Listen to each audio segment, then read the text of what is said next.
ವಿಜ್ಞಾನದ ಕಥೆ ಅಂದ ತಕ್ಷಣ ನಮಗೆಲ್ಲ ನೆನಪಾಗೋದು ಪ್ರಾಚೀನ ಗ್ರೀಸ್ ಅಲ್ವಾ? ಆದ್ರೆ ಒಂದು ನಿಮಿಷ, ಈ ಇಡೀ ಕಥೆಯನ್ನೇ ನಾವು ತಲೆಕೆಳಗಾಗಿ ಓದ್ತಾ ಇದ್ದೀವಿ ಅಂದ್ರೆ ಸಾವಿರಾರು ವರ್ಷಗಳ ಹಿಂದೆನೇ ನಮ್ಮ ಪ್ರಾಚೀನ ಭಾರತದ ಋಷಿಮುನಿಗಳಿಗೆ ಬ್ರಹ್ಮಾಂಡದ ರಹಸ್ಯಗಳು ಗೊತ್ತಿತ್ತು ಅನ್ನೋದಕ್ಕೆ ಸಾಕ್ಷಿಗಳಿದ್ರೆ ಬನ್ನಿ ಇವತ್ತು ಆ ಸಾಕ್ಷಿಗಳನ್ನೇ ಹೊರಗೆ ಹಚ್ಚಿ ನೋಡೋಣ. ನಾವೆಲ್ಲ ಸ್ಕೂಲ್ ಪುಸ್ತಕಗಳಲ್ಲಿ ಓದಿದ್ದೀವಿ ಅಲ್ವಾ? ಸೂರ್ಯನ ಬೆಳಕನ್ನೇ ಚಂದ್ರ ಪ್ರತಿಫಲಿಸೋದು ಅಂತ ಮೊದ್ಲು ಹೇಳಿದ್ದು ಗ್ರೀಕ್ನ ಅನಾಕ್ಸಾಗೊರಸ್ ಅಂತ. ಅವರನ್ನೇ ಆಧುನಿಕ ಖಗೋಳಶಾಸ್ತ್ರದ ಪಿತಾಮಹ ಅಂತಾನೂ ಕರೀತೀವಿ. ಆದ್ರೆ ಈ ಕಥೆಯಲ್ಲಿ ಒಂದು ತುಂಬಾನೇ ದೊಡ್ಡ ಪ್ರಶ್ನೆ ಇದೆ ನೋಡಿ. ಇಲ್ಲಿ ಒಂದು ಕಡೆ ಮಹಾಭಾರತ ಕಾಲದ ನಮ್ಮ ವೈದಿಕ ಜ್ಞಾನ, ಇನ್ನೊಂದು ಕಡೆ ಗ್ರೀಕ್ ವಿಜ್ಞಾನದ ಶುರುವಾದ ಕಾಲ. ಇವೆರಡರ ನಡುವೆ ಇರೋ ಅಂತರ ಎಷ್ಟು ಗೊತ್ತಾ?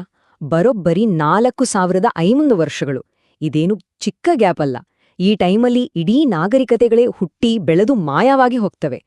ಈ 4500 ವರ್ಷಗಳ ಅಂತರ ಇದೆಯಲ್ಲ, ಅದೇ ನಮ್ಮ ಇವತ್ತಿನ ಕುತೂಹಲದ ಕೇಂದ್ರ. ಹಾಗಾದ್ರೆ ಒಂದ್ ಯೋಚನೆ ಮಾಡಿ, ನಮ್ಮ ಋಷಿಗಳು ವೈಜ್ಞಾನಿಕ ಸತ್ಯಗಳನ್ನ ಫಾರ್ಮುಲಾಗಳಲ್ಲಿ ಬರೆಯೋ ಬದಲು ಶ್ಲೋಕಗಳಲ್ಲಿ ಬರ್ದಿದ್ರೆ, ಸಿದ್ಧಾಂತಗಳನ್ನ ಹೇಳೋ ಬದಲು ದೈವಿಕ ಸ್ತೋತ್ರಗಳಲ್ಲಿ ಕೋಡ್ ಮಾಡಿಟ್ಟಿದ್ರೆ, ಅಂತಹ ಒಂದು ಗ್ರಂಥ ನಮ್ಮನ್ನ ಇತಿಹಾಸದ ಒಂದು ಹೊಸ ದಿಕ್ಕಿಗೆ ಕರ್ಕೊಂಡು ಹೋಗ್ಬೋದು ಅಲ್ವಾ? ಅದೇ ವಿಷ್ಣು ಸಹಸ್ರನಾಮ. ಹೌದು, ಮಹಾಭಾರತದ ಭಾಗವಾಗಿ ಬರುವ ವಿಷ್ಣುವಿನ 1000 ನಾಮಗಳಿರುವ ಅದೇ ಪವಿತ್ರ ಸ್ತೋತ್ರ. ಇದನ್ನ ಬರೀ ಒಂದು ಭಕ್ತಿಗೀತೆ ಅಂತ ನೋಡೋ ಬದಲು ಒಂದು ಕಾಸ್ಮಿಕ್ ಸೈಫರ್, ಅಂದ್ರೆ ಒಂದು ಬ್ರಹ್ಮಾಂಡದ ಗುಪ್ತ ಸಂಕೇತ ಅಂತ ನೋಡಿದ್ರೆ, ಇದರೊಳಗಿನ ಒಂದೊಂದು ಪದವೂ ಆಳವಾದ ವೈಜ್ಞಾನಿಕ ಸತ್ಯಗಳನ್ನ ಬಿಚ್ಚಿಡುತ್ತೆ ಅಂತ ವಾದಿಸಲಾಗುತ್ತೆ. ಸರಿ, ಹಾಗಿದ್ರೆ ಬನ್ನಿ ಈ ಗುಪ್ತ ಸಂಕೇತವನ್ನ ಡಿಕೋಡ್ ಮಾಡೋ ಟ್ರೈ ಮಾಡೋಣ. ಮೊದಲು ಸಿಂಪಲ್ ಅಂತ ಅನ್ಸು, ಆದ್ರೆ ತುಂಬಾನೇ ಆಳವಾದ ಒಂದು ರಹಸ್ಯದಿಂದ ಶುರು ಮಾಡೋಣ. ಚಂದ್ರನ ಬೆಳಕು ಎಲ್ಲಿಂದ ಬರುತ್ತೆ ಅನ್ನೋದು. ವಿಷ್ಣು ಸಹಸ್ರನಾಮದಲ್ಲಿ 281ನೇ ಹೆಸರು ಬರುತ್ತೆ, ಚಂದ್ರಾಂಶೋಹು. ಇದನ್ನ ನೆನ್ಪಿಟ್ಕೊಳ್ಳಿ. ಚಂದ್ರಾಂಶುಹು ಅಂದ್ರೆ ಚಂದ್ರನ ಕಿರಣಗಳು, ಚಂದ್ರನಿಂದ ಬರೋ ತಂಪಾದ ಹಿತವಾದ ಬೆಳಕು ಅಂತ ಇದರರ್ಥ. ಸಿಂಪಲ್ ಸ್ಟ್ರೇಟ್ ಫಾರ್ವರ್ಡ್ ಅನ್ಸುತ್ತಲ್ವಾ? ಆದ್ರೆ ಅಸಲಿ ಮ್ಯಾಜಿಕ್ ಇರೋದು ಇಲ್ಲಿ. ಚಂದ್ರಾಂಶು ಅಂತ ಹೇಳಿದ ತಕ್ಷಣ ಅದರ ಹಿಂದಿಯೇ ಬರುವ 282ನೇ ಹೆಸರು ಭಾಸ್ಕರದ್ಯುತಿಹಿ. ಈ ಸೀಕ್ವೆನ್ಸ್, ಈ ಅನುಕ್ರಮ ಇದೆಯಲ್ಲ, ಅದೇ ಇಲ್ಲಿರೋ ದೊಡ್ಡ ಕ್ಲೂ. ಭಾಸ್ಕರ್ದ್ಯುತಿಹ ಅಂದ್ರೆ ಸೂರ್ಯನ ತೇಜಸ್ಸು ಅಥವಾ ಸೂರ್ಯನ ಪ್ರಖರವಾದ ಕಾಂತಿ. ಇದು ಸೂರ್ಯನ ಒರಿಜಿನಲ್ ಪವರ್ ಮತ್ತು ಬೆಳಕನ್ನ ಕುರಿಸುತ್ತೆ. ಸೊ ಇವೆರಡನ್ನೂ ಒಟ್ಟಿಗೆ ಇಟ್ಟು ನೋಡಿ. ಮೊದಲು ಚಂದ್ರಾಂಶುಹ ಅಂದ್ರೆ ಚಂದ್ರನ ಕಿರಣಗಳು, ತಕ್ಷಣವೇ ಭಾಸ್ಕರ ದ್ಯುತಿಹಿ ಅಂದ್ರೆ ಸೂರ್ಯನ ತೇಜಸ್ಸು. ಇದು ಸುಮ್ನೆ ಕಾಕತಾಳೀಯ ಆಗೋಕೆ ಸಾಧ್ಯವೇ? ಚಂದ್ರನ ಬೆಳಕಿನ ಮೂಲ ಸೂರ್ಯನ ತೇಜಸ್ಸಿನ ಪ್ರತಿಫಲನ ಅನ್ನೋ ಸತ್ಯವನ್ನೇ ವೇದವ್ಯಾಸರು ಈ ಅನುಕ್ರಮದಲ್ಲಿ ಕೋಡ್ ಮಾಡಿದ್ದಾರೆ ಅನ್ನೋದು ವಾದ. ಅಂದ್ರೆ ಗ್ರೀಕರು ಇದನ್ನ ಡಿಸ್ಕವರ್ ಮಾಡೋಕ್ಕೂ ಸಾವಿರಾರು ವರ್ಷಗಳ ಹಿಂದೆಯೇ ಈ ಸತ್ಯ ನಮ್ಮ ಸ್ತೋತ್ರದಲ್ಲಿತ್ತು. ಓಕೆ, ಇದು ಖಗೋಳಶಾಸ್ತ್ರದ ಕಥೆ. ಹಾಗಾದ್ರೆ ಭೂಗರ್ಭಶಾಸ್ತ್ರದ ಬಗ್ಗೆನಾದ್ರೂ ಸುಳಿವಿದ್ಯಾ? ಭೂಮಿಯ ಒಳಗಿನ ರಚನೆ ಬಗ್ಗೆನೂ ಸಹಸ್ರನಾಮದಲ್ಲಿ ಏನಾದ್ರೂ ಹೇಳಲಾಗಿದ್ಯಾ? ನೋಡೋಣ. ಇಲ್ಲಿ 2 ಹೆಸರುಗಳು ತುಂಬಾನೇ ಇಂಪಾರ್ಟೆಂಟ್. ಒಂದು ಹಿರಣ್ಯಗರ್ಭ ಅಂದ್ರೆ ಬ್ರಹ್ಮಾಂಡದ ಚಿನ್ನದ ಬೀಜ ಅಂತ, ಇನ್ನೊಂದು ಭೂಗರ್ಭ ಅಂದ್ರೆ ಭೂಮಿಯ ಗರ್ಭ. ಭೂಗರ್ಭ ಅಂದ್ರೆ ಭೂಮಿಯ ಗರ್ಭ. ಇದರ ಅರ್ಥ ಏನು ಗೊತ್ತಾ? ಭೂಮಿ ತನ್ನೊಳಗಿನ ಸಂಪತ್ತನ್ನ ಅಂದ್ರೆ ವಜ್ರ, ಖನಿಜಗಳನ್ನೆಲ್ಲ ಹೊರಗಿನ ಅಪಾಯಗಳಿಂದ ತನ್ನ ಗರ್ಭದೊಳಗೆ ಕಾಪಾಡಿಕೊಳ್ಳುತ್ತೆ ಅಂತ.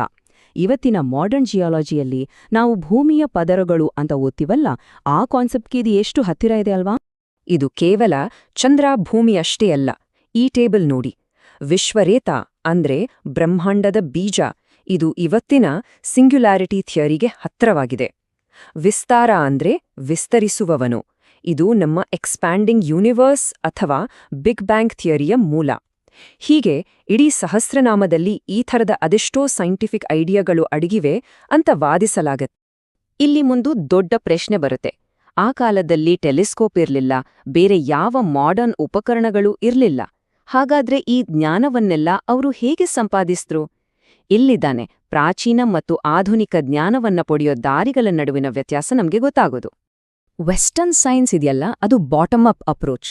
ಅಂದ್ರೆ ಮೊದಲು ಉಪಕರಣಗಳ ಮೂಲಕ ಡೇಟಾ ಕಲೆಕ್ಟ್ ಮಾಡಿ ಆಮೇಲೆ ಒಂದು ಸಿದ್ಧಾಂತಕ್ಕೆ ಬರುತ್ತೆ. ಇದು ಹೊರಗಿನಿಂದ ಉತ್ತರ ಹುಡುಕೋತರ. ಆದ್ರೆ ನಮ್ಮ ಋಷಿಗಳ್ದು ಟಾಪ್ ಡೌನ್ ಅಪ್ರೋಚ್.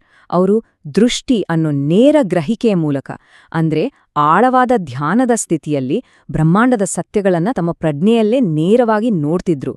ಇದು ಉತ್ತರವನ್ನ ಒಳಗಿನಿಂದಲೇ ಕಂಡುಕೊಳ್ಳೋ ಹಾಗೆ. ಶ್ರೀ ಅರವಿಂದ್ರು ಇದನ್ನೇ ಎಷ್ಟು ಚೆನ್ನಾಗಿ ಹೇಳಿದ್ದಾರೆ ನೋಡಿ. ಅವರ ಪ್ರಕಾರ ಪಾಶ್ಚಿಮಾತ್ಯ ವಿಜ್ಞಾನದ ದೃಷ್ಟಿ ಯಾವಾಗ್ಲೂ ಹೊರಗೆ ಇರುತ್ತೆ. ಅದು ಎಷ್ಟೇ ಆಳಕ್ಕೆ ಹೋದ್ರೂ ಕೊನೆಗೆ ಭೌತಿಕ ಪ್ರಪಂಚದ ಮೇಲ್ಮೇಗೆ ವಾಪಸ್ ಬಂದ್ಬಿಡುತ್ತೆ. ಆದ್ರೆ ಋಷಿಗಳ ದೃಷ್ಟಿ ಹಂಗಲ್ಲ, ಅದು ನೇರವಾಗಿ ಪ್ರಜ್ಞೆಯ ಆಳಕ್ಕೆ ಇಳಿಯುತ್ತೆ. ಹಾಗಾದ್ರೆ ಒಂದು ವೇಳೆ ಈ ಎಲ್ಲಾ ವಾದಗಳು ನಿಜವೇ ಆಗಿದ್ರೆ, ನಾವು ಇವತ್ತು ಓದ್ತಿರೋ ವಿಜ್ಞಾನದ ಇತಿಹಾಸವನ್ನೇ ಮತ್ತೆ ಬರಬೇಕಾಗತ್ತಾ? ನಮ್ಮ ಟೆಕ್ಸ್ಟ್ ಬುಕ್ಗಳೆಲ್ಲ ತಪ್ಪಾಗಿದ್ಯಾ?